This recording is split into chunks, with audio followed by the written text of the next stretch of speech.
Então, Eduardo, qual é o papel nos pacientes com possibilidade e plano de troca valvar percutânea aórtica com risco intermediário hoje, em 2007? Quais são os pacientes que têm um benefício?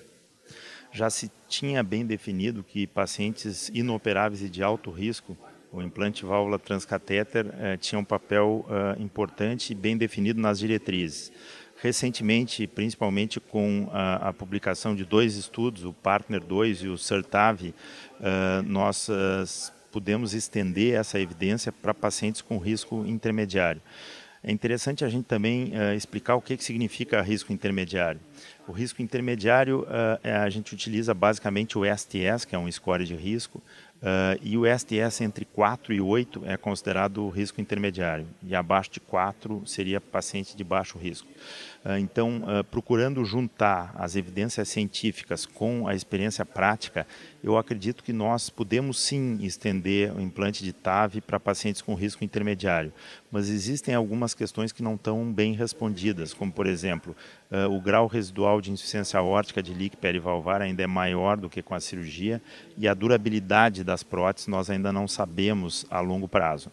Então eu colocaria uma palavra de cautela e acrescentaria, além do risco intermediário, a idade avançada. Então, se nós tivermos um paciente com risco intermediário, porém com 85 anos de idade, acho que a gente fica mais tranquilo para indicar TAV em relação a uma cirurgia convencional. Já um paciente com risco intermediário e idade mais jovem, eu acho que a cirurgia convencional ainda é a melhor alternativa. Ou seja, como tudo em medicina, eu acho que nós devemos individualizar o tratamento, né, e oferecer para cada paciente, juntando arte com evidência, aquilo que nós acreditamos que seja melhor, não a curto prazo, mas também a longo prazo.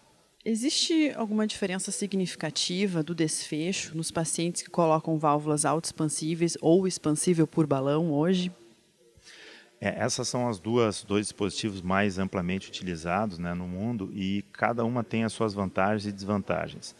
Ambas apresentaram evolução extremamente importante do ponto de vista tecnológico, como redução do perfil, redução do grau de insuficiência aórtica, mas existem algumas condições específicas, como por exemplo, pacientes com anéis muito calcificados, onde nós preferimos utilizar as próteses autoexpansíveis, porque o risco de ruptura do anel é menor. Assim como em anéis pequenos, valve em valve, por ser supravalvar, a prótese autoexpansível tem um gradiente menor.